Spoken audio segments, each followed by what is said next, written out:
Hello student, मैं मनीष कुमार वर्मा आज फिर आप लोगों के बीच एक नए वीडियो के साथ उपस्थित हुआ हूं। और आज हम इस वीडियो में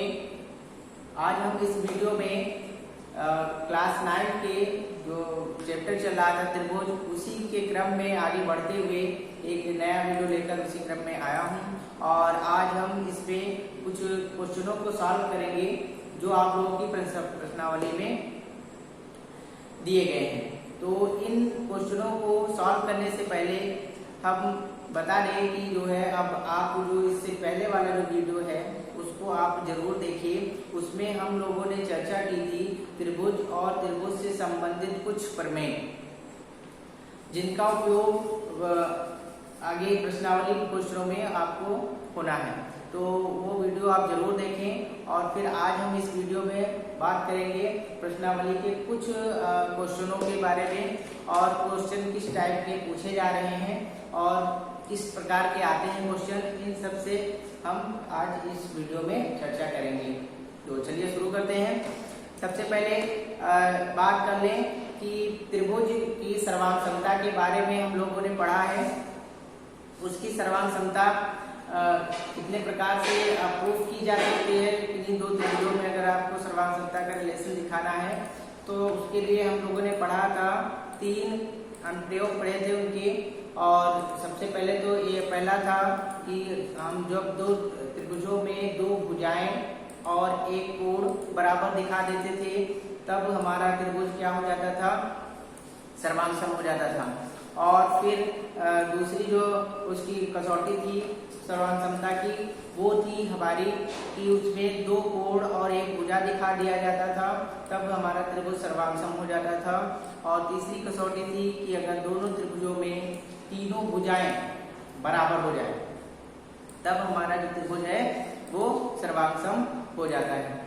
तो उसी क्रम में आप आगे बढ़ रहे हैं और देखते हैं आज का हमारे प्रश्नावली का एक क्वेश्चन है जो आपकी स्क्रीन पे दिख रहा है। इस क्वेश्चन में ये बोला गया है कि एक रेखाखंड AB पर AD और BC दो बराबर लंब रेखाखंड है। सिद्ध करें कि CD रेखाखंड AB को समद्विभाजित करता है। ये हमारा क्वेश्चन दिया होगा और इसी क्वेश्चन को से हम फिगर का निर्माण करेंगे, चित्र का निर्माण करेंगे। तो सबसे पहले इसमें कहा है कि रेखाखंड AB पर AD और BC दो बराबर लंब रेखाखंड है। तो हमने क्या किया, सबसे पहले एक रेखाखंड खींच लिया AB। ये हमारा रेखाखंड AB है और इस पर कहा गया कि BC और AD, तो BC हमारा क्या है, ये भुजा हमारी BC है और AD भुजा क्या है, ये हमारी भुजा AD है। ये AB पर BC और AD क्या है, लंब है। और लंब है तो इन दोनों रेखाओं के बीच कितने अंश का कोण बनेगा, 90 अंश का कोण बन जाएगा, है ना। जब भी कोई दो रेखाएं लंब होती हैं तो उनके बीच 90 अंश का कोण बनता है। ये बात आप लोग ध्यान रखिएगा। फिर इसके बाद क्या कहा कि फिर हमको अब ये चित्र हमारा बनके तैयार हो गया है। हमने क्या किया, C को D से मिला के एक रेखा की थी। और फिर अभी क्वेश्चन में कहा गया है, पूछा है कि CD जो रेखाखंड है वो AD को समद्विभाजित करती है, ये हमको दिखाना है। तो इसका मतलब क्या हुआ, इसका मतलब ये हुआ कि ये जो सीधी रेखा है, ये जो सीधी रेखाखंड है वो इस AB रेखाखंड को समद्विभाजित करती है। समद्विभाजित का मतलब दो बराबर भागों में बांटती है। समद्विभाजित का मतलब क्या हुआ, दो बराबर भागों में बांटती है। यानी ये जो सीधी रेखा होगी वो AB रेखा को दो बराबर भागों में बांटेगी। यानी आधा टुकड़ा इसका ये हो जाएगा OB और आधा टुकड़ा हो जाएगा OA। यानी रेखाखंड OA और OB को हमको बराबर दिखा देना है, तब हमारा क्वेश्चन ये पूरा हो जाएगा। तो चलिए इस क्वेश्चन को फिर सॉल्व करते हैं। आइए क्वेश्चन पे। सबसे पहले हमने कहा था इस प्रकार के जो क्वेश्चनों में है, ये जो त्रिभुज के टॉपिक है, इसमें जितने भी क्वेश्चन होंगे सबको आप एक ही प्रकार से सॉल्व करेंगे। सबसे पहले देखेंगे कि जो है हमारे क्वेश्चन में क्या क्या दिया गया है, उसको हम ज्ञात के अंतर्गत लिखते हैं। सबसे पहले हेडिंग हम डालेंगे ज्ञात है।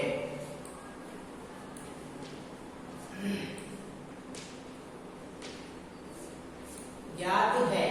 अब इस ज्ञात के अंतर्गत जितनी भी चीजें आपके क्वेश्चन में दी हुई है आपके लिए सॉल्व करने के लिए, उन सभी को हम लिख लेते हैं। तो सबसे पहले इसमें क्या दिया गया है, एक रेखाखंड AB पर AD और BC क्या है, दो बराबर लंब रेखाखंड है। तो हम सबसे पहले क्या लिखेंगे, AB जो रेखाखंड है इस पर लंब है क्या, AD लंब है, और दूसरा क्या लिखेंगे, AB जो रेखाखंड है और इस पे कौन सी रेखा लंब है, BC रेखा लंब है। ये देखिए हमने लिख दिया AB लंब AD और AB लंब BC, ये लंब का साइन है ना, ये हमने लिख दिया। और क्या दिया गया है, और दिया गया है कि AD और BC जो बराबर लंब रेखाखंड है, यानी AD और BC की ये क्या है, आपस में बराबर है, यानी जो आपकी BC होगी वो बराबर किसके होगी, AD के। ये दोनों रेखाएं क्या है, बराबर है। ये क्वेश्चन में ही दिया गया है। इतनी चीजें आपको क्वेश्चन से प्राप्त हो जाती हैं। तो जो चीजें आपको क्वेश्चन से मिल जाए वो हम ज्ञात के अंतर्गत लिखते हैं। इसके बाद इसमें जब सेकंड हेडिंग डालेंगे तो वो क्या होगा, जो क्वेश्चन द्वारा हमारे द्वारा जो क्वेश्चन में प्रूफ किया गया है, क्या प्रूफ करना है वो लिखा जाएगा कि क्वेश्चन क्या पूछ रहा है। तो देखिए इसमें हमको सिद्ध करने के लिए क्वेश्चन बोला है, तो हम यहाँ पे हेडिंग डालेंगे सिद्ध करना है। इसके अंतर्गत जो भी चीजें सिद्ध करनी होती हैं वो हम इस सिद्ध करना हेडिंग डालेंगे और उसके अंतर्गत वो लिखते हैं। तो भाई देखिए क्वेश्चन में क्या सिद्ध करना है, सिद्ध करना क्या है, क्वेश्चन कहा है सिद्ध करिए कि CD रेखाखंड AB को समद्विभाजित करता है। तो CD जो रेखाखंड है, रेखाखंड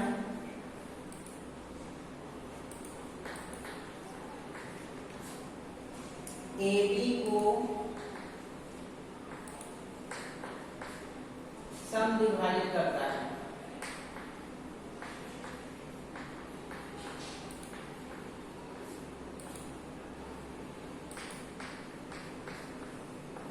ये लिख दिया, ये हमको ज्ञात करने के लिए बोला है।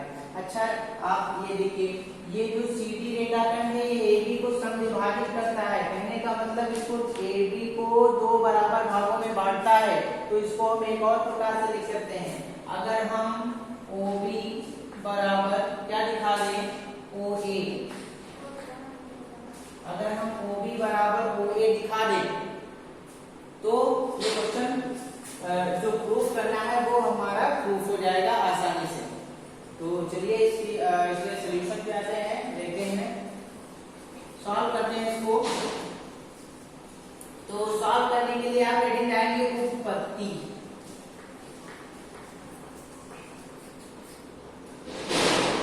या घटना डाल सकते हैं, कुछ भी डाल सकते हैं इसमें।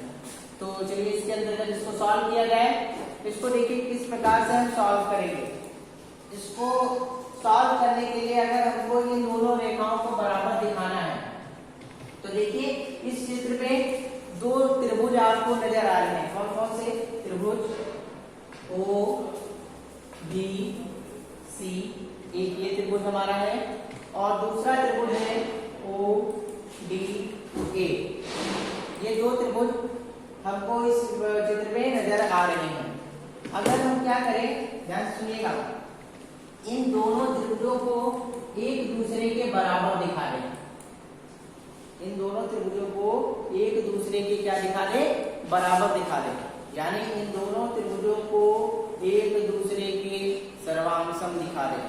तो जैसे ही ये त्रिभुज एक दूसरे के सर्वांशम होंगे, बराबर होंगे, त्रिभुज की ये वाली जो भुजा है और इस वाली भुजा की क्या हो जाएगा, बराबर हो जाएगा, बराबर हो जाएगी। और ये जो है भुजा जैसे ही बराबर होगी, हमको जो प्रूफ करना है CD रेखाखंड AB को समद्विभाजित करता है, वो आसानी से प्रूफ हो जाएगा। तो सबसे पहले हम लोग इस क्वेश्चन में यही करेंगे कि इन दोनों त्रिभुजों का नाम लिखेंगे और फिर इन दोनों त्रिभुजों को सर्वांश सर्वांक्षम प्रूफ करने के लिए हम लोगों ने 3 कसौटियां पढ़ी हैं सर्वांक्षम की। कौन कौन सी? ये आपको पिछले वीडियो में बहुत विस्तार पूर्वक इस पे बात हुई है और फिर से हम बता दें, इसको सर्वांक्षम अगर आपको प्रूफ करना है तो 3 कसौटियों में इसको जांचना होगा। पहली कसौटी है आपकी जो दो भुजाएं, अगर इस त्रिभुज की दो भुजाएं इस त्रिभुज की दो भुजाओं के बराबर हो जाए, एक कोण इस त्रिभुज के दूसरे कोण के बराबर हो जाए, तो हमारे ये दोनों त्रिभुज क्या हो जाएंगे? सर्वांक्षम हो जाएंगे।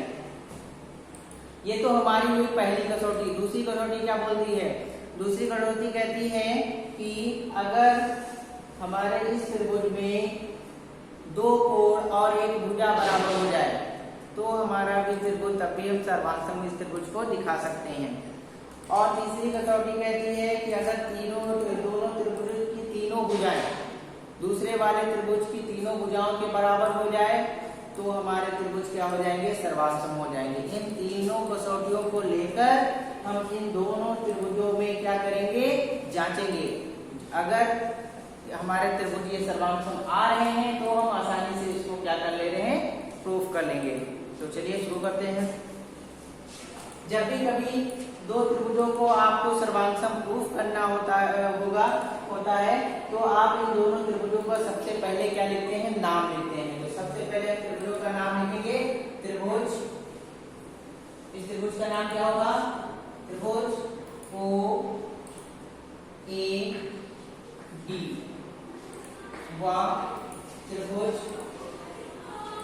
ओ बी सी में। देखिए दोनों त्रिभुज है ओ ए डी और ओ बी सी, ये दोनों त्रिभुजों का नाम हमने लिख दिया। अब इन त्रिभुजों में देखेंगे कौन सी भुजा किस भुजा के बराबर है, कौन सा कोण किस कोण के बराबर है, तो उसको मेंशन करेंगे। तो सबसे पहले हम देखते हैं कि जो भुजा आपकी एडी है और जो भुजा बीसी है ये बराबर है, यानी भुजा एडी है वो बराबर किसके है? बीसी के। जो भुजा एडी है वो बीसी के बराबर है। देखिए हम लोगों ने ये भुजा बराबर दिखाई है, क्यों? क्योंकि ये भुजा पहले से ही हमको ज्ञात है, जो एडी है वो बीसी के बराबर है। अच्छा, जब भी हम इन भुजाओं का रिलेशन दिखाएंगे तो उस रिलेशन को हम मेंशन जरूर करेंगे, यानी उस रिलेशन को हम दर्शाएंगे जरूर। तो चलिए ये किस लिए बराबर है तो इसके हम सामने हम लिख दे रहे हैं, ये ज्ञात है पहले से ही, क्वेश्चन में दिया गया है। आप दिया है भी लिख सकते हैं या ज्ञात है लिख सकते हैं, कुछ भी लिख सकते हैं। फिर इसके बाद अब हम लोगों ने क्या किया? इन दोनों त्रिभुजों की एक एक भुजा हमने बराबर दिखा दी। फिर बात करते हैं, यहाँ पे लिखेंगे जो कि ए बी। अब देखिए यहाँ पे लिखेंगे दूसरे कोण की बात करेंगे। कोण कौन सा है? ओ ए डी, यानी कोण ओ ए डी बराबर होगा कोण सी बी ओ के। ये क्यों बराबर होगा? क्योंकि ये दोनों कोणों का मान 90 अंश है, इसका भी मान 90 अंश है, इसका भी मान 90 अंश है। अच्छा, ये 90 अंश का कोण का मान कहाँ से आया ये देख लीजिए। तो कि यहाँ पे लिखेंगे ए बी लंब है किस पर? ए बी पर। और दूसरी कंडीशन क्या थी? ए बी लंब है किस पर? बी सी पर। और अभी आप लोगों को बताया है कि अगर दो भुजाएं एक दूसरे पर लंब हैं तो उनके बीच कितने अंश का कोण बनेगा? 90 अंश का कोण बनेगा, यानी 90 अंश का कोण ये भी होगा और 90 अंश का कोण ये भी होगा। तो ये दोनों कोण आपस में क्या हो गए? बराबर हो गए। ये दोनों कोण आपस में क्या कर दिया? बराबर हो गए। अब देखिए इन दोनों त्रिभुजों में हम लोगों ने क्या किया? एक भुजा, ये वाली भुजा इस भुजा के बराबर दिखा दी, यानी एक भुजा बराबर दिखा दी। और दूसरा क्या किया हम लोगों ने? ये कोण ओ ए डी और सी बी ओ, इन दोनों को बराबर दिखा दिया। अब हम लोगों ने दो चीजें बराबर दिखा दी।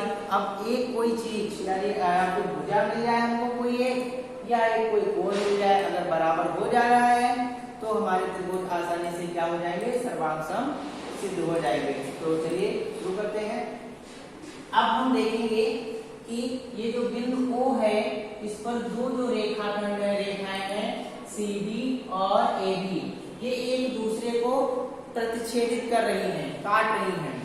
तो आप लोगों ने पढ़ा है कि जब कोई दो रेखाखंड एक ही बिंदु पर एक दूसरे को प्रतिच्छेदित करें तो उनके बीच बनने वाले कोण क्या कहलाते हैं, शीर्षाभिमुख कोण कहलाते हैं। ये कोण कुछ इस प्रकार से बनते थे, शीर्षाभिमुख कोण। आप लोगों ने पिछले वीडियो में इसके बारे में बहुत ही अच्छे से पढ़ा है। कुछ इस प्रकार से शीर्षाभिमुख कोण बनते थे। ये कोण इस कोण के बराबर हो जाता था और ये कोण इस कोण के बराबर हो जाता है। ये दोनों ये जितने भी कोण बनते हैं ये शीर्षाभिमुख कोण होते हैं और ये अपने सामने वाले कोण के बराबर होते हैं। जैसे ये कोण 1 है और ये कोण 2 है, कोण 1 बराबर कोण 2 होगा। इसके तहत शीर्षाभिमुख के तहत, शीर्षाभिमुख है ना। ये हम लोगों ने पिछले वीडियो में बहुत ही अच्छे से पढ़ा है इसके बारे में। वही इसी का हम उपयोग करेंगे इस चित्र में और एक कोण को और बराबर दिखाएंगे। तो चलिए इसका उपयोग करते हैं।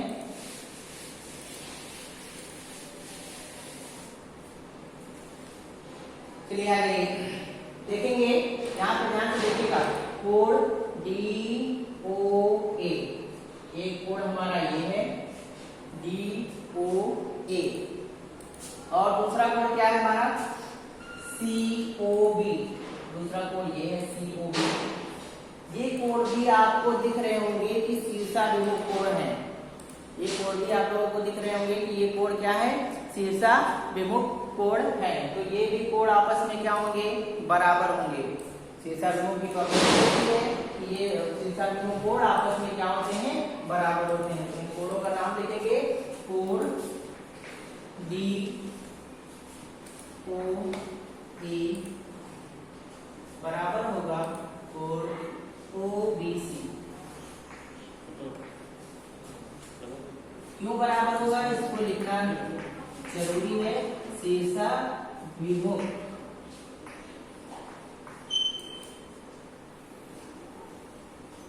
कोण है, ये आप देख सकते हैं।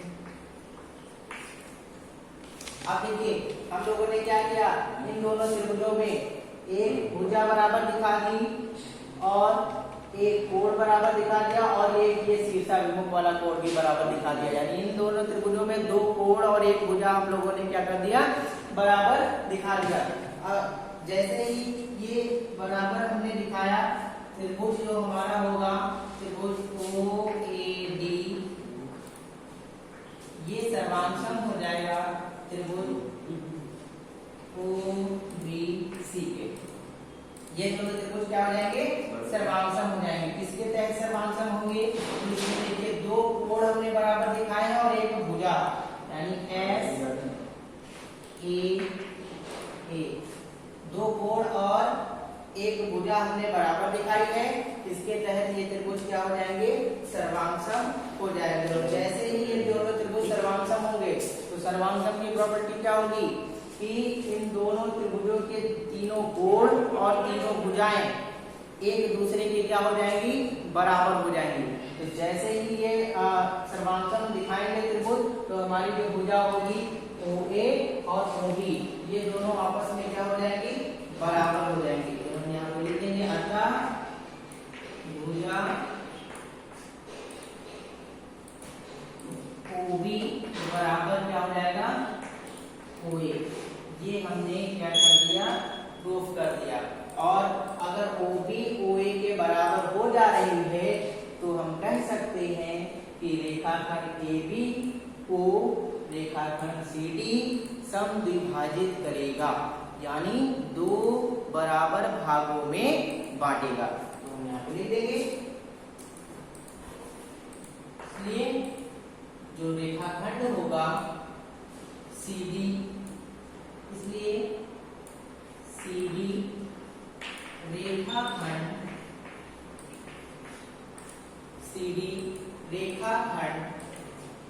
AB को समद्विभाजित करेगा, समद्विभाजित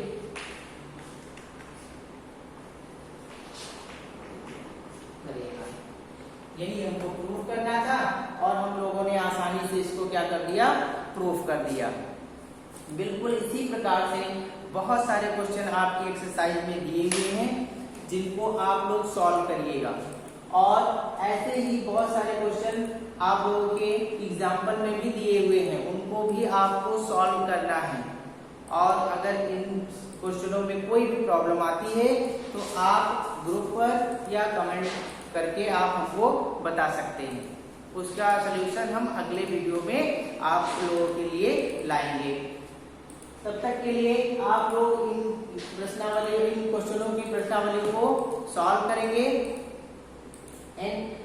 और त्रिभुज के बहुत सारे क्वेश्चनों को आप लोग सॉल्व करके नोट्स उसके बनाते रहेंगे। और हम जल्द ही एक नए वीडियो